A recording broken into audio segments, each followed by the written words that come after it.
Hello everyone. Very warm welcome to my channel Priyanka Edu Advisor and I am Priyanka Chauhan. Today we will study class 7 science chapter 9 soil. Soil is one of the most important natural resources. It provides anchorage to the plants and supplies water and nutrients. जितने भी natural resources हैं जो अर्थ पे available हैं उनमें soil बहुत ज़्यादा important natural resource है जो हमें नेचर से मिलती है जो चीज़ें. It provides anchorage to the plants. ये प्लांट्स को सॉइल में फिक्स होने में हेल्प करते हैं. सॉइल जैसे प्लांट में फिक्स होते हैं तभी वो प्लांट्स ग्रो कर पाते हैं और सॉइल से प्लांट्स वाटर और न्यूट्रिएंट्स लेते हैं. It is the home for many organisms. ये बहुत सारे ऑर्गेनिजम्स के लिए होम है, घर है उनके लिए. सॉइल एग्रीकल्चर के लिए, खेती करने के लिए बहुत ज़रूरी है. एग्रीकल्चर से हमें फूड मिलता है, क्लोथिंग, कॉटन और इस तरह के फाइबर्स मिलते हैं जिससे कि कपड़े बनते हैं.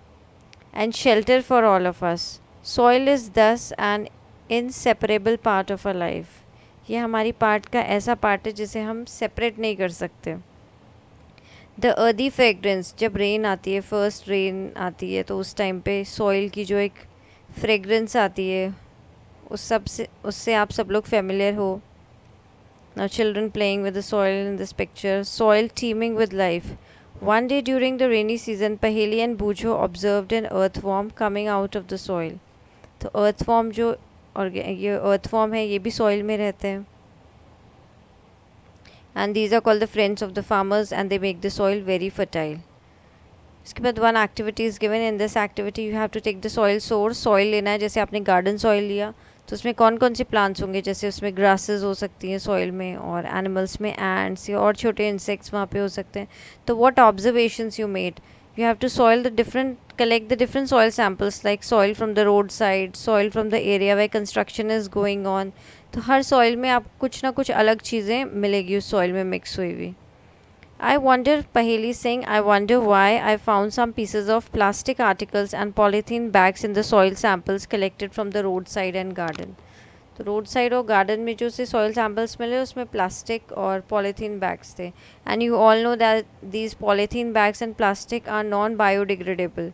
ये सॉइल में डिग्रेड नहीं होते, माइक्रो ऑर्गेनिजम्स इन पे एक्ट नहीं कर पाते और ये सॉइल में वैसे के वैसे ही रहते हैं वो hundreds of years. Polythene bags और प्लास्टिक जो हैं ये सॉइल को पोल्यूट करते हैं and they also kill the organisms. जो ऑर्गेनिज्म सॉइल में रहते हैं ये उन्हें भी मार देते हैं, उन्हें भी किल कर देते हैं. That is why there is a demand होती है कि to ban the polythene bags को बैन किया जाए, प्लास्टिक को बैन किया जाए.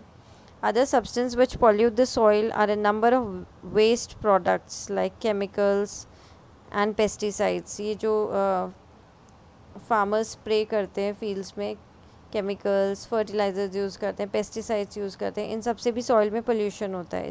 It also causes soil pollution और सॉइल की फर्टिलिटी भी कम होती है. और वाटर पोल्यूशन भी होता है क्योंकि बाद में ये वाटर के साथ फ्लो करके केमिकल्स वाटर में चले जाते हैं और वाटर पोल्यूशन होता है तो वहाँ पे जो ऑर्गेनिजम्स रहते हैं उनके लिए ये threat, it is a threat for those organisms living in the water and also for the human beings. Because ultimately we use that water, we drink that water, and the organisms or the animals which are found in the water, they are eaten by the human beings or by other animals, so the food chain gets disturbed. Waste products and the chemicals should be treated before they are released. तो chemicals और waste products जो होते हैं उनका treatment किया जाना चाहिए उन्हें सॉइल में रिलीज़ करने से पहले. और पेस्टिसाइड्स का यूज़ कम कर देना चाहिए, मिनिमाइज़ हो जाना चाहिए इसका use. I have seen toys made up of soil in haat bazaar. Soil के टॉयज़ भी बनते हैं. Now the next topic is soil profile. Soil is composed of distinct layers. Soil में अलग अलग तरह की लेयर्स होती हैं. जब आप सॉइल लेते हैं, टेक अ लिटिल सॉइल, उसके जो क्लम्प्स होते हैं उनको ब्रेक करो, हैंड से क्रश करके उसका पाउडर बना लो. एक ग्लास वाटर लेना है या टम्बलर लेना है, 3/4 वाटर फिल करना है, उसमें सॉइल को मिक्स करना है एंड पुट दैट, उसे कुछ टाइम के लिए रख दीजिए उस ग्लास को. Mainly you have to take 1 glass of water, 3/4 उसे फिल करना है और वाटर में सॉइल मिक्स करके छोड़ देनी है. कुछ टाइम बाद में आप देखोगे and leave it undisturbed for some time. उसके बाद सबसे नीचे जो है सबसे हैवी पार्टिकल होंगे ग्रेवल, इसके पार्टिकल्स कलेक्ट होंगे।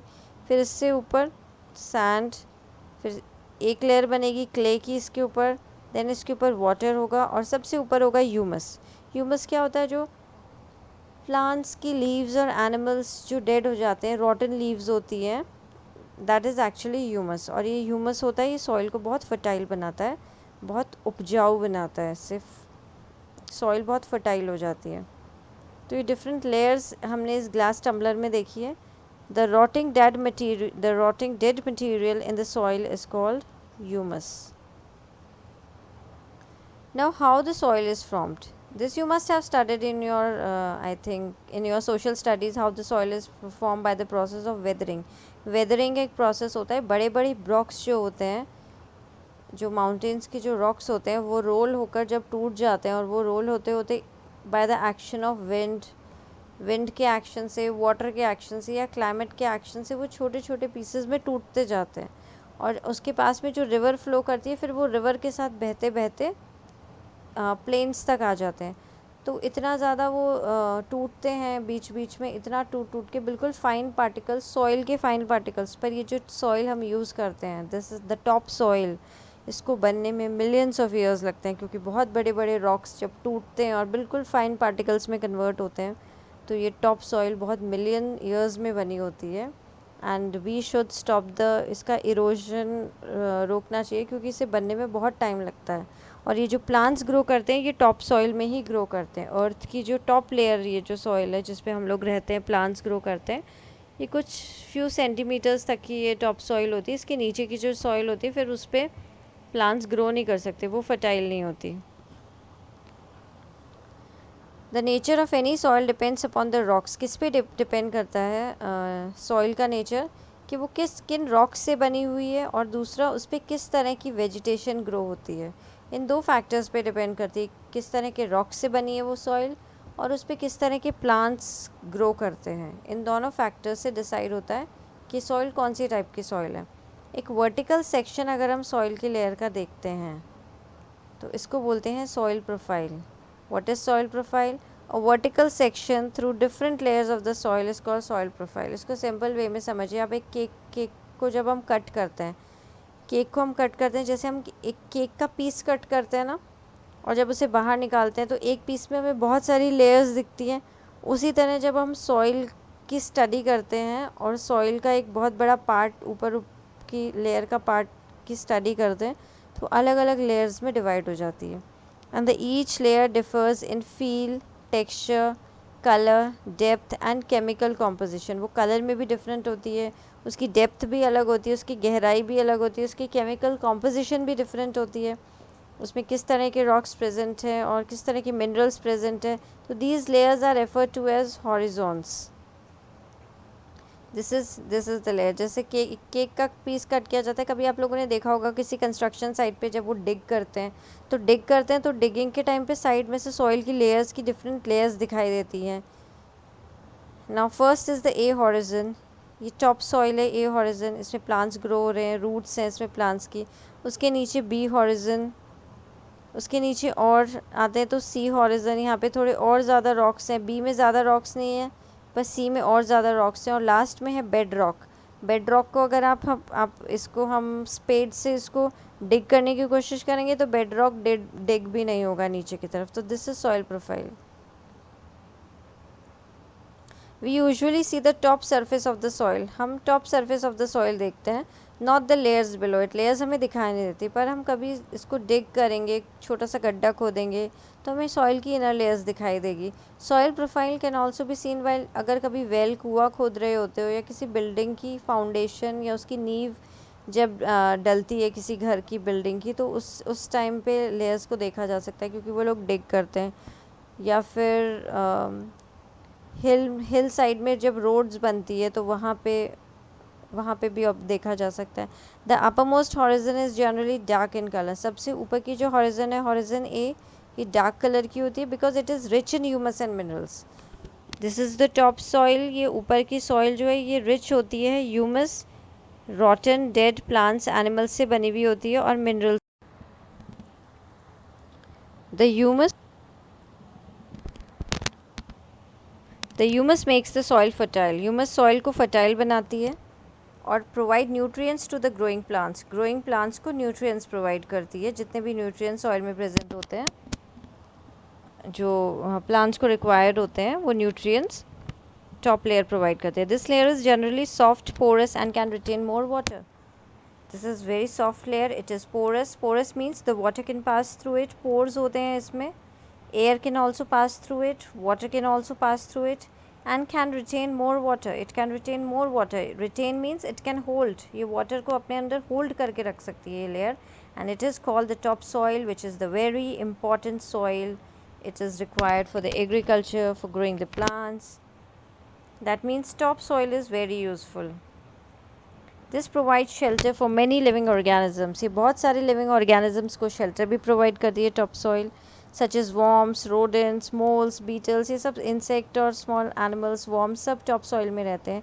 The roots of the small plants are embedded entirely in the topsoil. छोटे plants की जो roots होती हैं topsoil, जो छोटे plants होते हैं उनकी roots तो सिर्फ topsoil में ही होती है. जो large plants होते हैं उनकी roots नीचे B horizon या C horizon तक पहुंच जाती है, but small plants की तो A horizon में roots रहती हैं. The next layer has a lesser amount of humus. B horizon में humus का जो amount होता है वो कम हो जाता है, but minerals ज़्यादा होते हैं. Lesser amount of humus but has more of the minerals. Minerals बहुत तरह के हो सकते हैं, iron and ये सारे minerals soil में present होते हैं. This layer is generally harder and more compact. ये थोड़ी hard layer होती है, थोड़ी compact होती है. It is B horizon or the middle layer. Now the third layer is the C horizon, which is made up of small lumps of rocks. छोटे छोटे rocks, cracks, crevices, गड्ढे होते हैं उसमें, rocks होते हैं, cracks होते हैं. And below this layer is the bedrock. सबसे लास्ट में bedrock होती है, वो बहुत hard होती है. उसमें एक तरह से जैसे hard rocks चट्टानें होती है ना नीचे, वैसे वो होती हैं. And it is very difficult to dig with a spade. Spade से इसे dig भी नहीं बहुत मुश्किल होता है इसे dig करना. So you have to learn what is soil profile and the diagram given. You have to learn this. And next topic is the soil types. As you know, weathering of rocks produces small particles. जब भी soil की weathering होती है तो छोटे छोटे soil के particles बन जाते हैं, पर उसे बनने में बहुत time लगता है. तो ये जो soil के particles बनते हैं, ये किस type की soil बनती है? Sand बनती है, clay बनती है, और ये depend करता है कि कौन से rock से बन रही है. The relative amount of sand and clay depends upon the rock from which the particles are formed. That is the parent rock. Parent rock मतलब जिस rock के breakdown से ये soil बन रही है. The mixture of the rock particles and humus is called soil. Rock particles का mixture और humus इसको soil बोलते हैं. Living organisms such as bacteria, plant roots and earthworms are also important because of any soil. Living organism जैसे bacteria, plant की roots, earthworm, ये सब भी सॉइल का एक इम्पॉर्टेंट पार्ट है. The soil is classified on the basis of the proportion of the particles of various sizes. Soil के अंदर पार्टिकल्स प्रेजेंट होते हैं ऑफ वेरियस साइज के. सॉइल के जो पार्टिकल्स होते हैं अलग अलग साइज़ के प्रेजेंट हो सकते हैं. जैसे कि soil contains greater proportion of big particles. ये जो बिग पार्टिकल्स हैं इसको हम सैंडी सॉइल बोलते हैं. इसका जो पार्टिकल होता है वो थोड़ा बड़ा साइज़ का होता है. इससे थोड़ा फाइन पार्टिकल जो होते हैं वो क्ले के होते हैं, तो वो क्ले सॉइल हो गई. सबसे बड़े पार्टिकल का साइज़ अगर हम जैसे इस तरह से ले लें तो ये सैंड का, इससे थोड़ा छोटा साइज़ क्ले का हो गया, क्ले पार्टिकल का. तो पार्टिकल्स के साइज़ पे हम इसको डिवाइड कर रहे हैं. If the amount of large and fine particles is about the same, दोनों का प्रोपोर्शन अगर सेम है तो सॉइल को बोलते हैं लोमी सॉइल.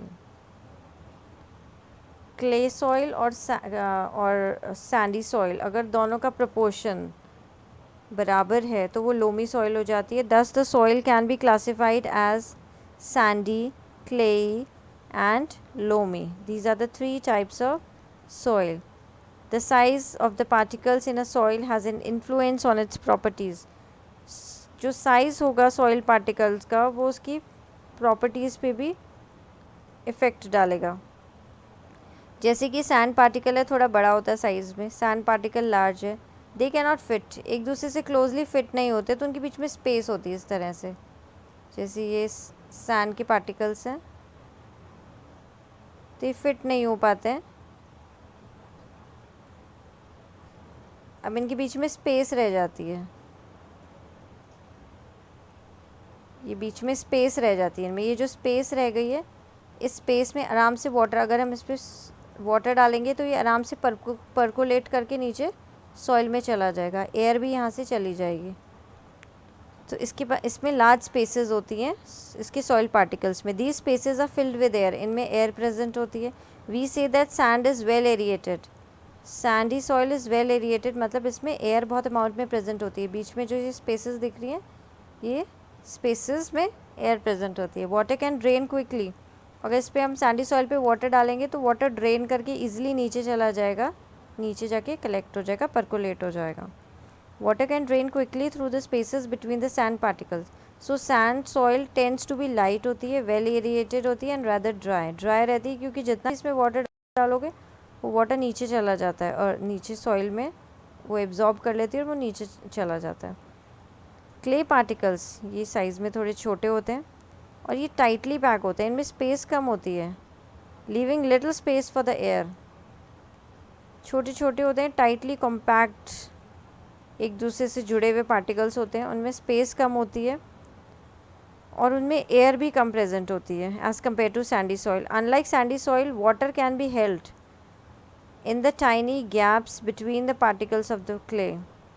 सैंडी सॉइल में तो वाटर नीचे चला जाता है, नीचे जो डीप लेयर्स होती है सॉइल की वहाँ नीचे जाके कलेक्ट हो जाता है, बट क्लेई सॉइल में छोटी छोटी जगह होती है तो इनमें वाटर ये होल्ड कर लेती हैं। वाटर रिटेंशन कैपेसिटी इनकी ज़्यादा होती है। रिटेन करना मतलब वाटर को होल्ड करना, ये वाटर को ईजिली होल्ड करके रख सकती है।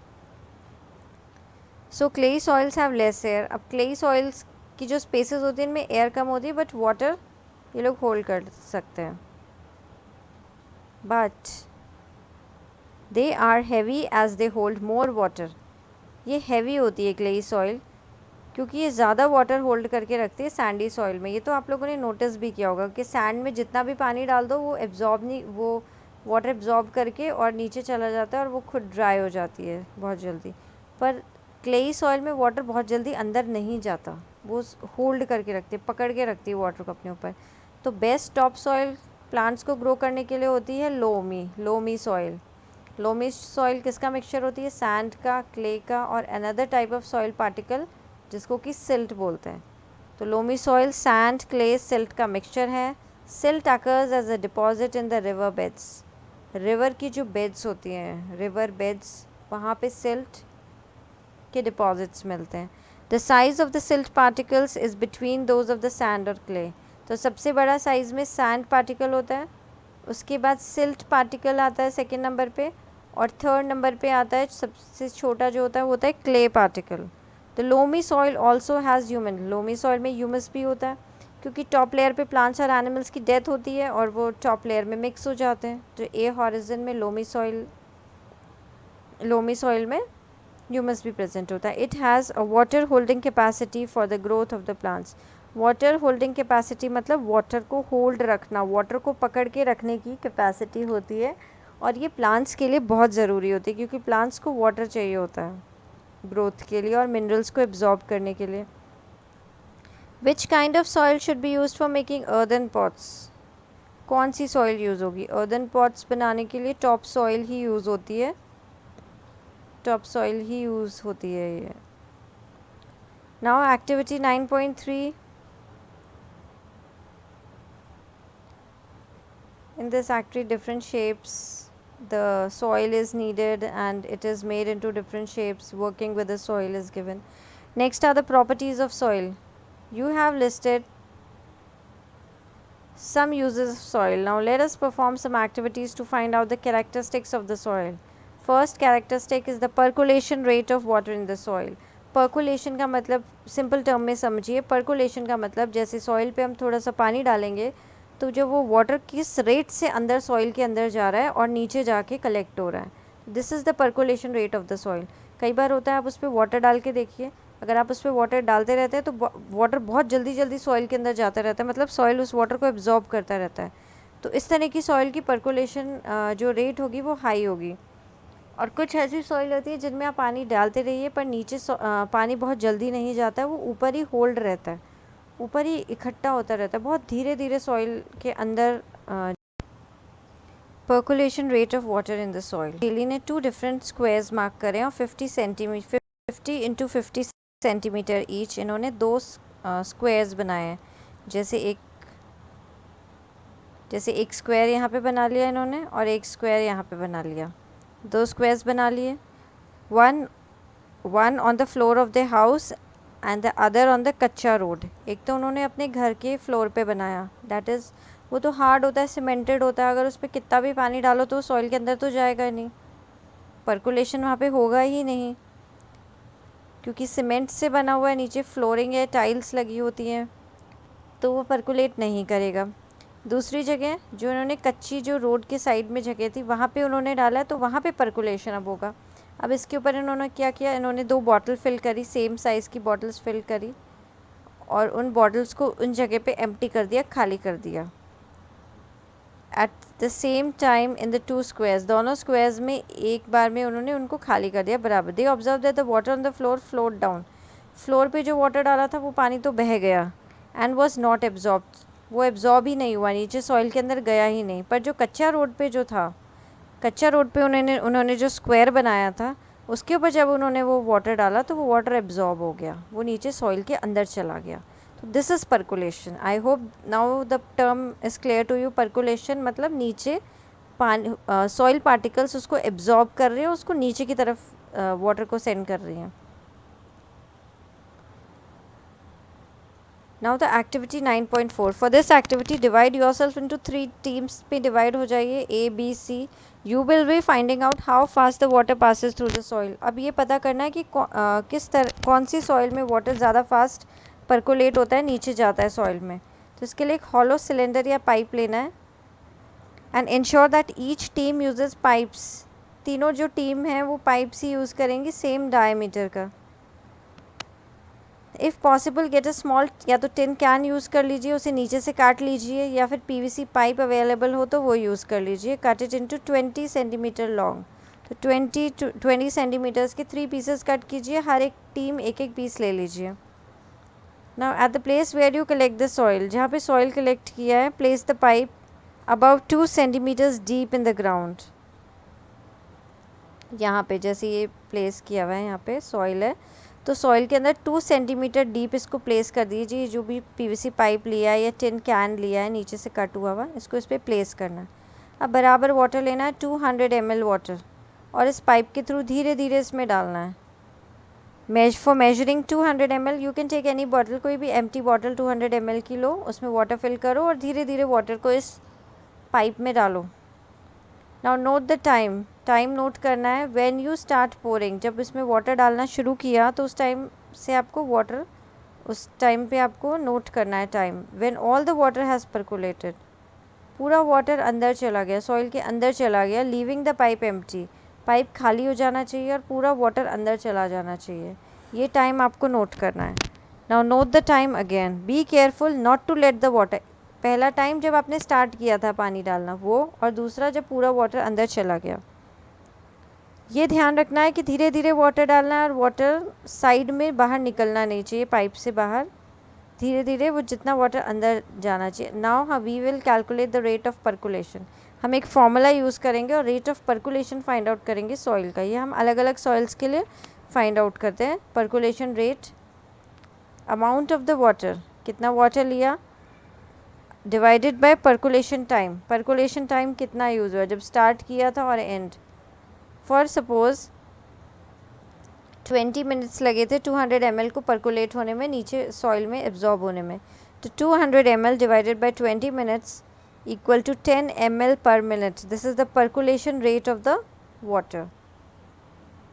Now you have to calculate the rate of percolation for different soil samples, जो भी जहाँ पे आप रहते हैं, आपके आसपास जो सॉइल अवेलेबल है उसका परकुलेशन रेट फाइंड आउट कीजिए। Now moisture in the soil, soil में मॉइस्चर वाटर कंटेंट कितना है। Have you ever pass through a farm land, क्या आपने किसी फार्म लैंड के पास समर, हॉट समर डे पे आप वहाँ से निकले हैं, तो आपने कभी नोटिस किया होगा जो फार्म्स होते हैं या जो खेत होते हैं उनके ऊपर की जो एयर होती है, the air above the land, land के ऊपर की जो एयर होती है वो शिमरिंग मतलब चमक रही होती है, shimmering, it is shimmering. and why is it so? Now you will get the answer through this activity. एक boiling tube लेनी है, उसमें 2 spoonful of soil sample डालना है. बॉइलिंग ट्यूब में सॉइल डालना है, सॉइल को गर्म करना है फ्लेम पे. Then you have to observe it. Do you see water drops anywhere? क्या वाटर ड्रॉप्स जो आपने बॉइलिंग ट्यूब ली थी उसकी साइड में वाटर ड्रॉपलेट्स दिखेंगे? If yes, where did you find them? On heating water in the soil evaporate हो जाता है, ऊपर जाता है, moves up and condenses on the inner walls of the upper part of the boiling tube.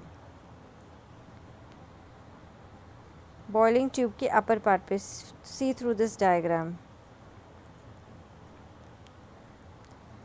This is the stand. Stand पे ये एक boiling tube लगाई है, इसके नीचे फ्लेम है, सॉइल सैंपल डाल दिया इसमें. तो सॉइल सैंपल में से जब वाटर एवेपोरेट होगा तो ये जो बॉइलिंग ट्यूब है इसकी जो अपर पार्ट है, यहाँ पे जो कूलर पार्ट है थोड़ा, यहाँ पे आके वाटर के पार्टिकल्स या वाटर के ड्रॉप्स यहाँ पे आके डिपॉजिट हो जाएंगे और सॉइल सैंपल यहाँ नीचे रह जाएगा. On a hot summer day the vapour coming out of the soil reflect the sunlight. जब हॉट समर डे पे जो वेपर बाहर निकलती है सॉइल में से वो सनलाइट को रिफ्लेक्ट करती है. मतलब वाटर के जो ड्रॉपलेट्स जो बाहर आ गए हैं उनमें से जब सनलाइट पास होती है तो वो उसको रिफ्लेक्ट करती हैं और जो एयर बिल्कुल जस्ट अबव द सॉइल है इट सीम्स टू शिमर, वो आपको थोड़ी चमकती हुई दिखाई देती है. After heating the soil take it out of the tube, compare it with the soil which has not been heated. तो हीटेड सॉइल को बाहर निकालो बॉइलिंग ट्यूब में से और उसे उस सॉइल से कंपेयर करो जिसे हीट नहीं किया गया. दोनों में difference you can note out. एक जिसे हीट किया होगा उसका पूरा मॉइस्चर निकल गया होगा और नॉर्मली जो सॉइल सॉइल होती है उसके अंदर मॉइस्चर कंटेंट प्रेजेंट होता है, वाटर प्रेजेंट होता है. Absorption of water by soil. Do all the soils absorb water to the same extent? No. क्या हर तरह की सॉइल, चाहे सैंड हो, सिल्ट हो, लोमी सॉइल, क्ले सॉइल, क्या same amount of water absorb करती हैं? नहीं, ये same amount of water absorb नहीं करती क्योंकि सबका पर्कुलेशन रेट डिफरेंट होता है, उनके सॉइल के पार्टिकल्स का साइज़ अलग होता है, सॉइल पार्टिकल्स के बीच में जो इतनी स्पेस होती है उस पर डिपेंड करता है. तो depends on various factors. For this activity 9.6 take a plastic funnel. Plastic का फ़नल लेना है, फ़िल्टर पेपर को फोल्ड करना है और फ़नल के अंदर रख देना है. अब 50 gram of dry powdered soil लेनी है और उसको फ़नल के अंदर डाल देनी है. Measuring a certain amount of water in a measuring cylinder and pour it drop by drop on the soil. Now you can use a dropper for this purpose. Do not let all the water fall at the one spot. Pour water all over the soil. Keep pouring water till it starts dripping. ये activity है आपकी absorption of water in the soil. एक funnel लेना है. This is funnel. ये funnel है. इस funnel के अंदर इसी की शेप से फोल्ड करके एक फ़िल्टर पेपर लगाना है और इसके अंदर आपको सॉइल डालनी है फ़िल्टर पेपर के ऊपर. फिर ड्रॉप बाय ड्रॉप इस पर वाटर डालना है और जब तक वाटर डालते रहना है जब तक वाटर यहाँ नीचे से निकलने लग जाता. काफ़ी तो वाटर ये जिसके अंदर जो सॉइल है वो होल्ड कर लेगी वाटर को और एक्स्ट्रा वाटर धीरे धीरे फिर बाहर निकलने लग जाएगा. Now subtract the amount of water left in the measuring cylinder from the amount you started with. जिस अमाउंट से आपने स्टार्ट करा था मेजरिंग सिलेंडर में मेजर करके वाटर लेना है और amount of water left in the measuring cylinder से आपको सब्ट्रैक्ट कर देना. तो आपको पता चल जाएगा कितना अमाउंट ऑफ वाटर आपने उसके अंदर डाला है सॉइल के अंदर. This is the amount of water written by the soil. तो इतना वाटर सॉइल ने रिटेन कर लिया, सॉइल ने होल्ड कर लिया अपने अंदर. तो ये रिकॉर्ड आप लोग करेंगे अपनी नोटबुक में. वेट ऑफ द सॉइल 50 ग्राम लिया था. Initial volume of the water UmL है, final volume of the water VmL है. तो volume of water absorb by the soil U minus V कर लेंगे, U माइनस V ml. और weight of water absorb by the soil U minus V gram.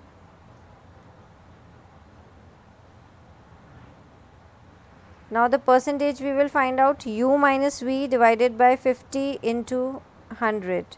Now repeat this activity with different soil samples. Soils and crops. Soils are found in different parts of India. India के अलग अलग parts में बहुत तरह की soils मिलती है. In some parts there is a clay soil. कुछ जगह क्लेई सॉइल होती है, कुछ जगह लोमी सॉइल मिलती है और इंडिया के कुछ पार्ट्स में सैंडी सॉइल मिलती है. तो सॉइल किससे अफेक्ट होती है? विंड से अफेक्टेड होती है. Rainfall, temperature, light and humidity. I think all these factors are known to you. And these are some important climatic factors which affect the soil profile. ये soil profile को भी affect करते हैं, जो हमने पढ़ी थी soil के different layers, उसको भी ये सब affect करते हैं and bring the changes in the soil structure. And they all bring the changes. Soil के structure में changes इनके कारण आते हैं. The climatic factors as well as the components of the soil determine the various types of vegetation. Climatic factors और soil में क्या क्या components present है, वो किस तरह के vegetation, किस तरह के crops या प्लांट्स सॉइल में ग्रो होंगे, that might grow in any reason.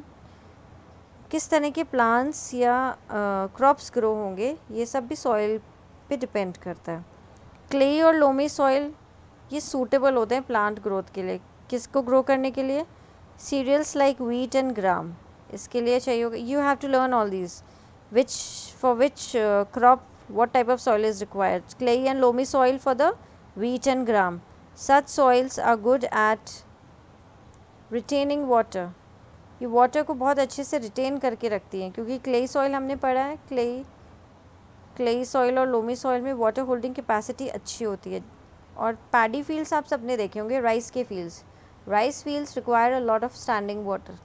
Rice के फील्ड्स कभी आप लोगों ने देखे होंगे तो वहाँ पे पानी भरा रहता है, because rice requires a lot of water. अगर राइस सैंडी सॉइल में ग्रो कर देंगे तो वाटर तो होल्ड ही नहीं कर पाएगी सैंडी सॉइल, पूरा वाटर अंदर चला जाएगा, एब्जॉर्ब हो जाएगा.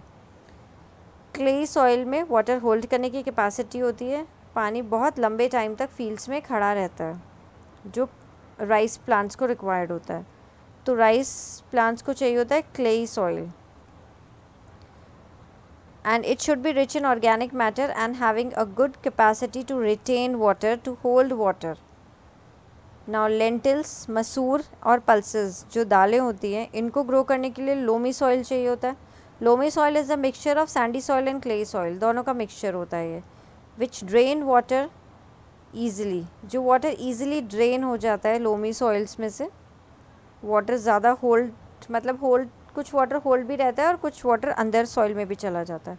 फॉर कॉटन, सैंडी सॉइल और लोम, सैंडी लोम और loam which drain water easily. Cotton plants के लिए इस तरह की सॉइल की रिक्वायरमेंट होती है ग्रो करने के लिए.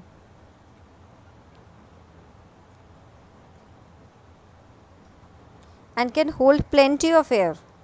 यस, सैंडी सॉइल में बहुत स्पेसेस होती है, तो it can hold plenty of air भी प्रेजेंट होती है और अच्छे से वाटर भी एब्जॉर्ब कर लेता है ये.